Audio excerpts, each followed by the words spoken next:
Hello, my name is Greg Greenberg with Hanna Instruments, and today I'm going to demonstrate the HI98127 waterproof pH pocket meter.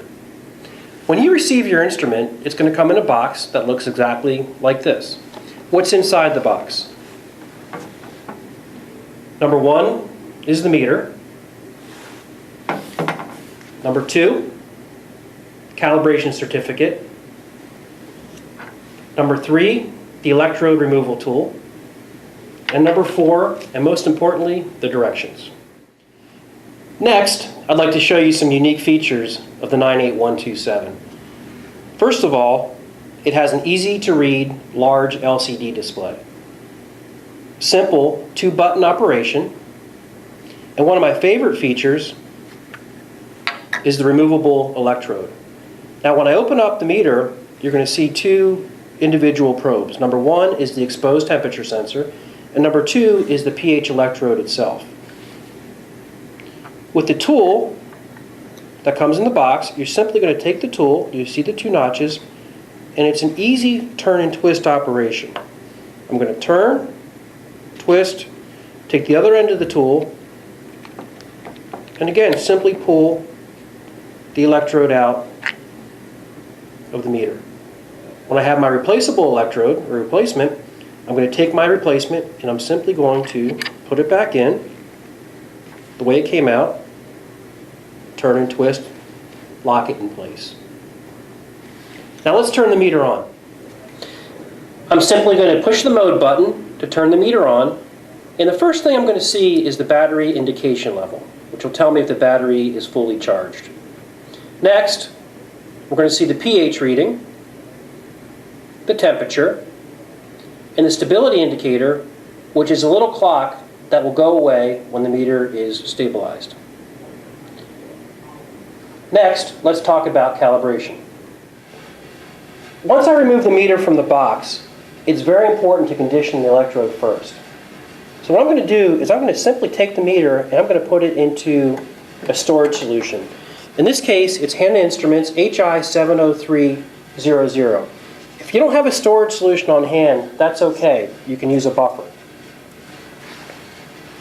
I'm going to wait for 2 hours. I'm going to take the meter out of the storage solution, and I'm going to rinse it off in purified water. It's going to get all the storage solution off of the electrode. Then what I like to do is I like to blot it onto a paper towel to get any excess water off of the meter. Now we're ready to calibrate.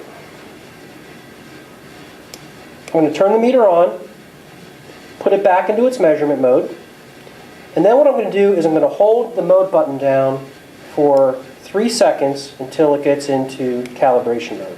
Now it's asking me, in this case, to use a number 7 buffer.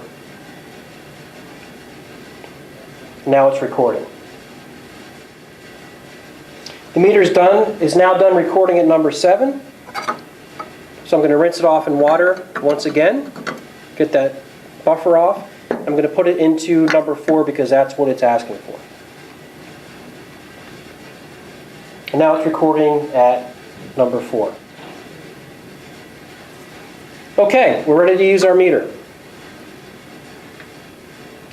Now, it's important to note that you can either do a 1-point calibration. So if you're done calibrating at number 7 and that's good enough, then you can go back into the escape mode and go into measurement and measure the pH of whatever solution you're measuring.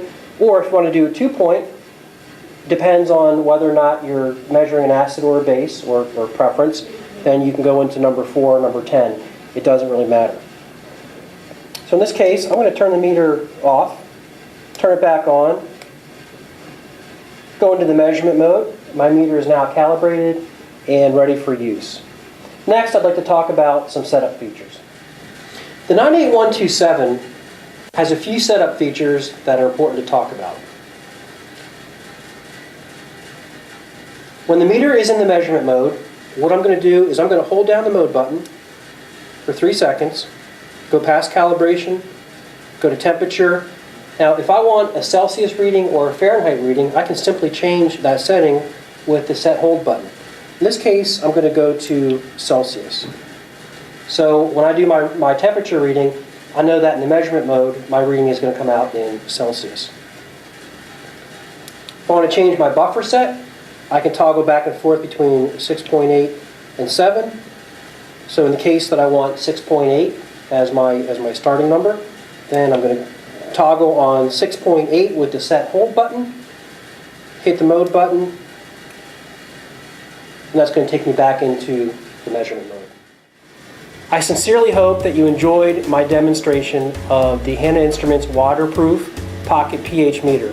If you have any additional questions or need support, please contact your local Hanna office. Thank you.